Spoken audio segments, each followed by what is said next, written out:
ACIM Insights, Lesson 75. The Light Has Come. This is one of my favorite lessons. It is so uplifting and affirming, yet when I read the lesson, I am aware of an ego aspect that tells me I am not worthy of it. It points out the many ways that I have not yet forgiven the world and asks me, who am I to say the light has come? Yet these are just the ego's frantic efforts to hold on to its place in my image of myself. For if I truly acknowledge that I have forgiven the world, the light has come, that is the end of the ego. This lesson is affirming the truth about me, not the ego lies. It is uplifting because it is reminding me of what my true self experiences in every moment. My true self does see a forgiven world. It does see its light reflected back from everything it looks upon. It does experience the serenity that God would have me experience. The apparent fact that I don't experience this is simply because I have been thinking illusions were real. This does not change reality one iota, but it does cast a shadow upon the world of light that is my reality. As I affirm again and again, the light has come, I have forgiven the world, I am both reminding myself of what is and teaching myself how to open my mind to what is. I open my mind to the light by forgiving the world. I open my mind by letting all thoughts of the past go and seeing the world as if I had never seen it before. In truth, I have never truly seen the world, for I have always laid images on the past upon it and called that seeing. It was only hallucinating. As I remind myself that the light has come, I have forgiven the world, I feel a wonderful, soft, comforting sense of peace come over me. My heart overflows with gratitude, and in joy I offer love to the world.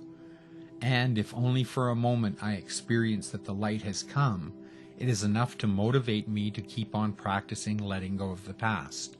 I want to live in the light in every moment, and so today I will remind myself again and again, the light has come, I have forgiven the world. This lesson invites me to recognize the truth that the light that is in everyone is the only truth. This lesson invites me to let go of the images of separate bodies I have made. This lesson invites me to accept the only truth that could ever be real. This lesson invites me to see past illusions to the truth. The part that stands out to me most is we dedicate this day to the serenity in which God would have you be.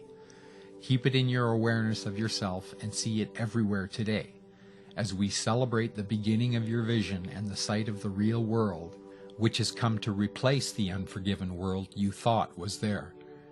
Keeping the serenity of God in my awareness and seeing it everywhere is what helps me remember that the light has come. It never left. I only put illusions in its place.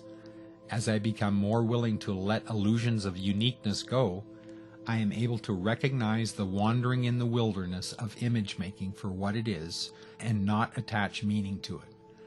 God did not make a world of separation. Our oneness and indivisibility in the all-encompassing light of God is what is real, and separate bodies are not real.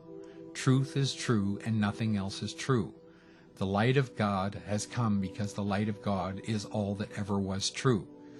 This recognition brings me serenity. This recognition helps me see serenity everywhere. The light has come. Something happened yesterday that hurled me into the darkness, and it was so sudden and so unexpected that I felt myself trapped there. I felt paralyzed in my fear and guilt and unable to extricate myself. This is the way I left it last night, and so of course when I woke up it was still there. When I saw today's lesson, I thought, how ironic, and then I thought, how am I going to do this lesson today? I am as far from the light as I have been in a long time. It seems absurd feeling as I did to say the light has come. I started doing it though. I did a peace meditation, and as always, it helped a lot. Something from the lesson helped me a lot. It said, no shadows from the past remain. I felt a sense of release as I remembered that the illusion is just shadows. I was feeling like I was weighed down with huge granite blocks and that they were chained to me. Phew! They were only shadows after all. From that point, things got better. When I allow myself to become caught in the ego's dark thoughts, it is easy to think they are more real than reality, and that escape is impossible. When I come out of it, I feel like laughing at my foolishness. I am so glad that I stayed with it and didn't give in to the ego impulse to just curl up and pull the cover over my head. The ego does love to wallow in misery. I am especially grateful because a few moments ago I received a call from my son, and he needed my love and comfort. He needed me to be there for him without becoming part of his problem, and I couldn't have done that if I had not used today's lesson to pull myself out of my own funk.